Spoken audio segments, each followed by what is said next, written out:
Thank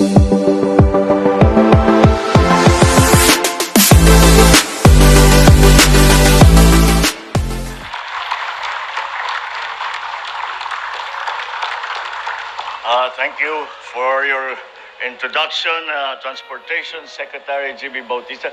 Please take your seat.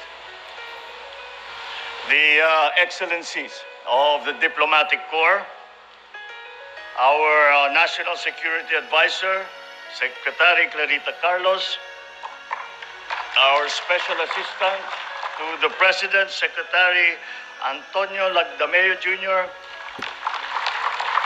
of course, Commandant Admiral Artemio Abu of the Philippine Coast Guard, members of the Senate and of the House of Representatives here present, officials, enlisted personnel, and, of course, the awardees for the 2022 Philippine Coast Guard celebration of its founding, my fellow workers in government, distinguished guests, ladies and gentlemen, good morning.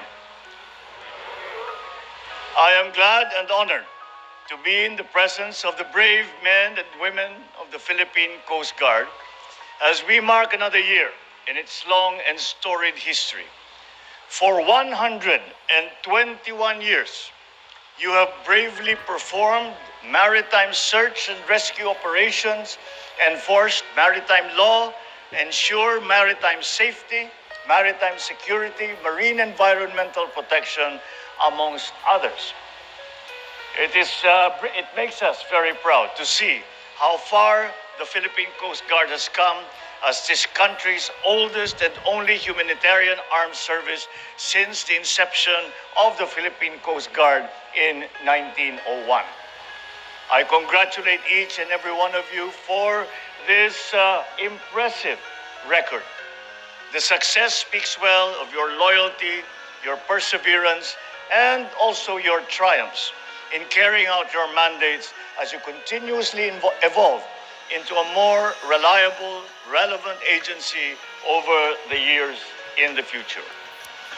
Throughout your century-old narrative, you have never failed to heed the call of your fellow Filipinos, always in their time of need. You continue to render valuable assistance to persons in distress, to respond to various events requiring search and rescue operations, especially in times of natural calamities and disasters at sea. You likewise take a proactive stance in preventing and mitigating the risks associated with maritime incidents and weather disturbances. And to improve their operational efficiency as vital aids to navigation, you conduct maintenance to our lighthouses to make sure that our fisherfolk and our ships are safely guided in their journey. The PCG is likewise crucial to the government's law enforcement initiatives by ensuring and maintaining peace and order at sea. And the Philippine Coast Guard in the recent past has taken on many new duties. Critical of that is now you are the front line in the defense of our maritime territory, in defense of our economic zones, in defense of our baselines.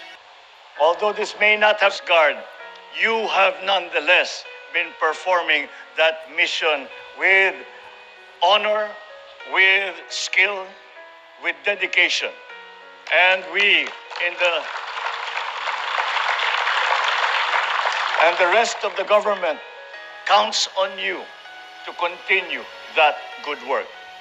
Furthermore, when the pandemic came to the Philippines and we were in need of skilled workers to help in, again, another duty or another mission that was not originally the mission of the Philippine Coast Guard, yet the Philippine Coast Guard rose to the challenge and to this day are continuing that duty to help alleviate the problems brought about by COVID-19.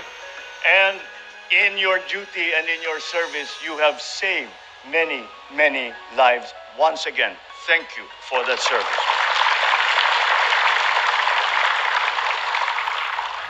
And you now are also, with the onset of our existential threat to the rest of the globe of global warming, you are the stewards of the environment who promote environmental sustainability by ensuring that all vessels and activities in the seas are compliant with our existing regulations and laws.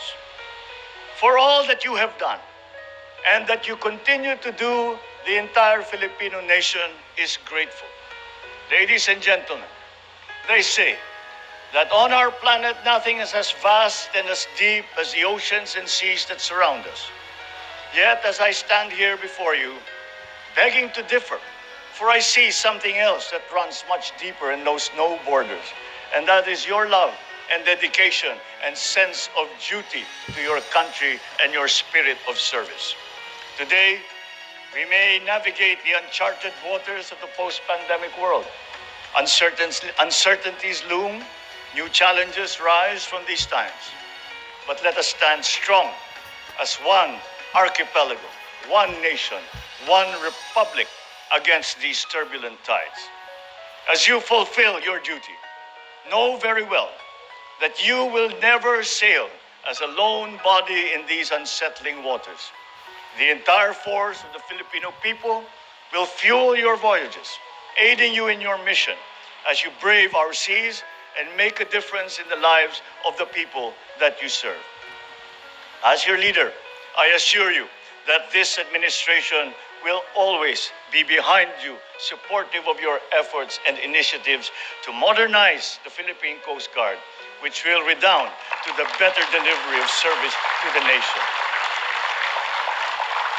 I urge you to continue your dedication and persistence in your duties and responsibilities and move full throttle towards the realization of your vision to be a world-class guardian of the sea, committed to save lives, assure safer maritime transportation, ensure cleaner seas, and secure maritime jurisdiction.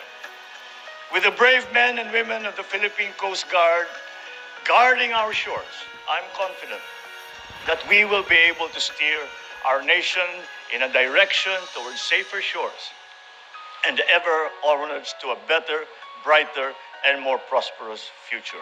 Maraming salamat po sa inyong lahat. Mabuhay ang Philippine Coast Guard. Magandang umaga po sa inyong lahat.